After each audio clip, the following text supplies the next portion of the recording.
Ruszamy w stronę zabytkowej śluzy w Przegalinie.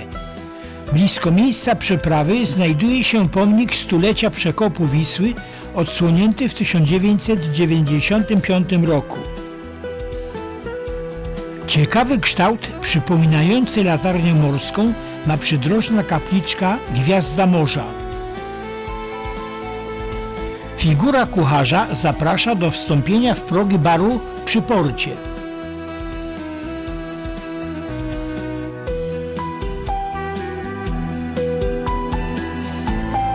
Jedziemy ulicą Świdnicką, przy której rosną wspaniałe lipy, posadzone w 1895 roku wraz z otwarciem przekopu Wisły.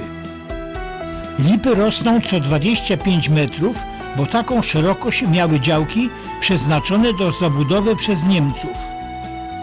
Lipy posadzono przed każdą działką, która miała długość 75 metrów. Ulica biegnie blisko przekopu Wisły.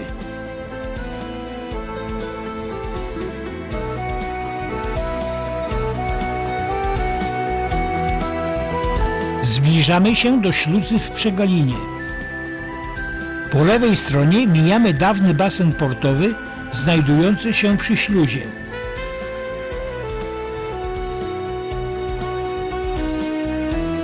Do samej śluzy można dojechać z Gdańska autobusem linii 112. Jest tu również niewielki parking dla samochodów i autokarów.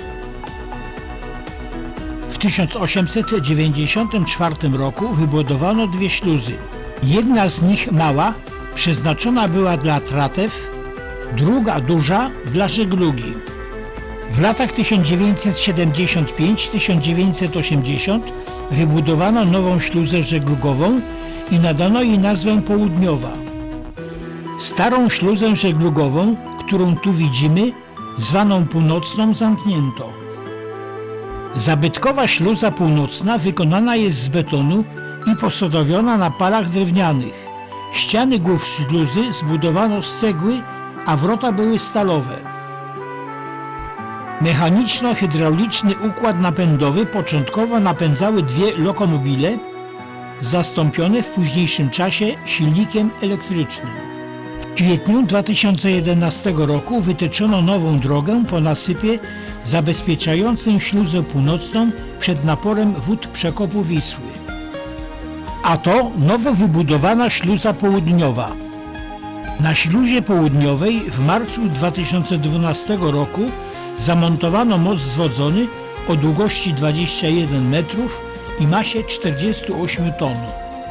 Długość użytkowa śluzy południowej wynosi 188,4 metra, szerokość 11,9 metra.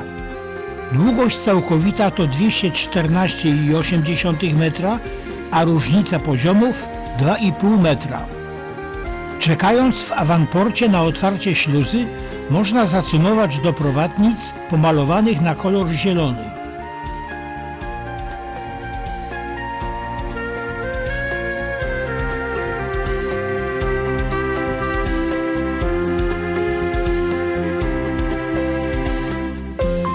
Dawny port upodobały sobie ptaki wodne, m.in. kormorany.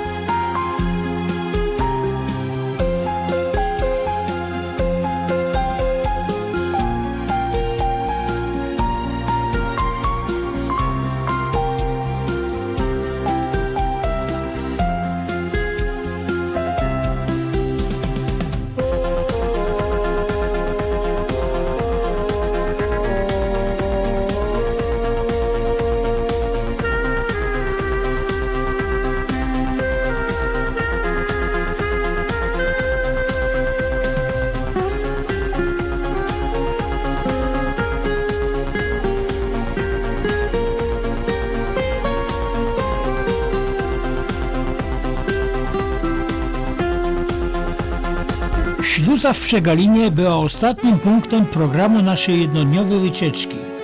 Wracamy więc do Gdyni.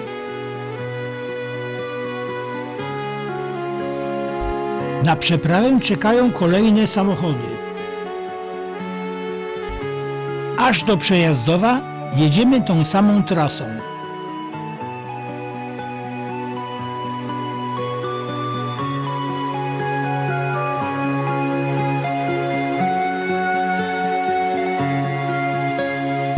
Noclegi nad stawem czekają na turystów.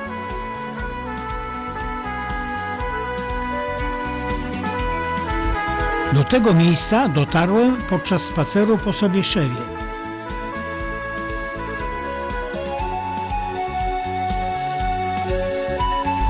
Rondo Rybaków to początek Wyspy Sobieszewskiej, którą właśnie opuszczamy.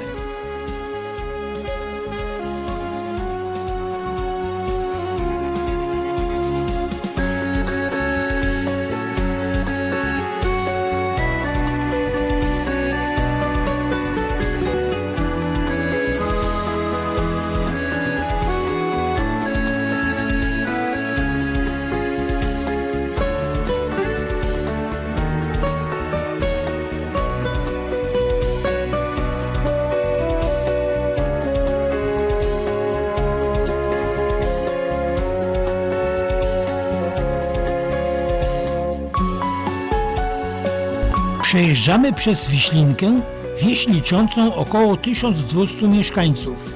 Wiślinka, wzmiankowana na przełomie XIV i XV wieku, należała do zakonu krzyżackiego. Przy ulicy Głównej, w ciągu drogi wojewódzkiej 501, rozciągają się tereny rafinerii Gdańsk, należącej obecnie do koncernu paliwowego Orlen.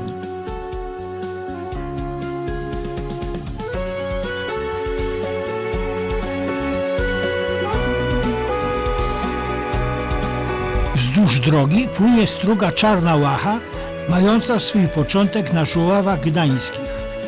Z wiaduktu na ulicy Elbląskiej widać torowisko kolejowe Lotosu Kolej. To wiodący towarowy przewoźnik kolejowy w Polsce.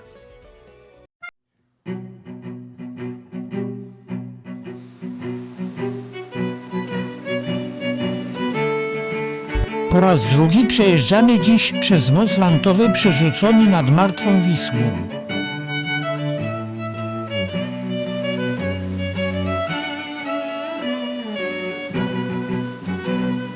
Z lewej strony widać most kolejowy Gdańsk-Przeróbka.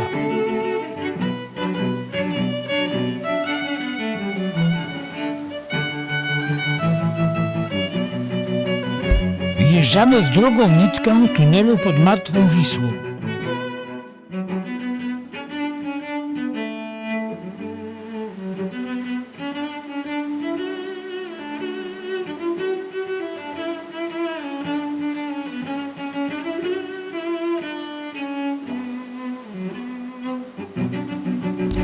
O tej porze zachodzące słońce oświetla drugą część bursztynowego stadionu.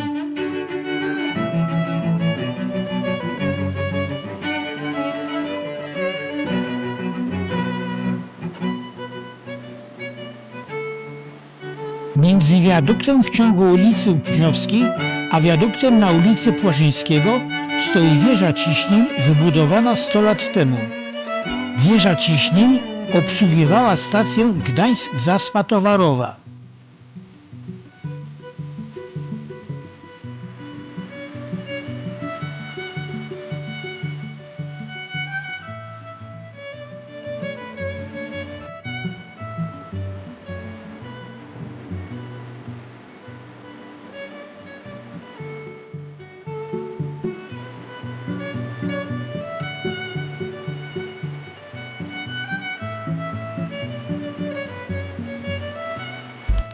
Przejeżdżamy ponownie obok najdłuższego budynku w Polsce, falowca przy ulicy Obrońców Wybrzeża, ciągnącego się przez 3 przystanki autobusowe.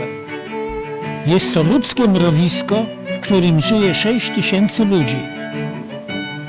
Ciekawostką jest fakt, że w jednym z mieszkań na ostatnim 15 piętrze przebywało u zwykłych mieszkańców księżniczka Anna, córka Elżbiety II.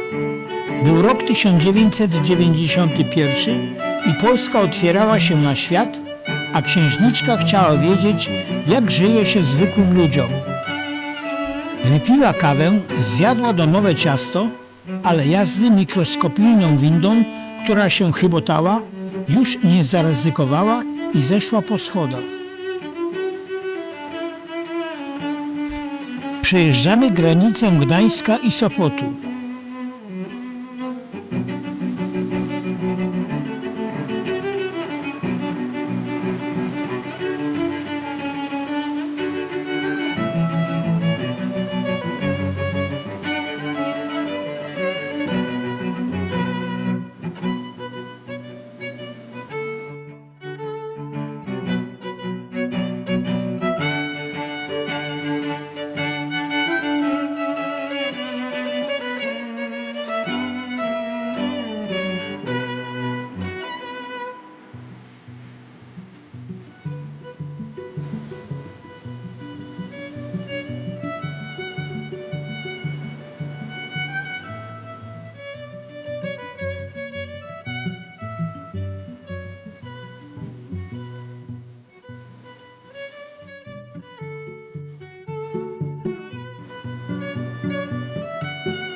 Blisko stuletnia kapliczka Stella Maris doczekała się remontu i dziś wygląda jak po wybudowaniu. Po prawej stronie mijamy Park Kolibki i zabytkową stajnię. Nowoczesny budynek RWE, firmy wiodącej w dziedzinie morskiej energetyki wiatrowej, za nim Centrum Nauki Eksperyment.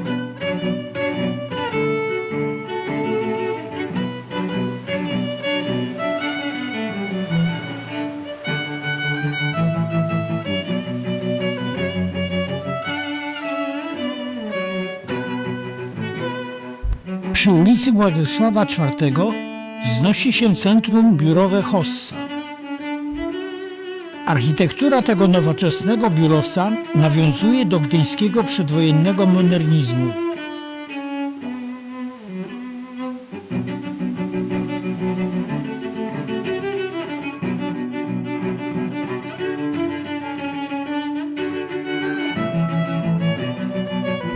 Wjeżdżamy w ulicę 10 lutego.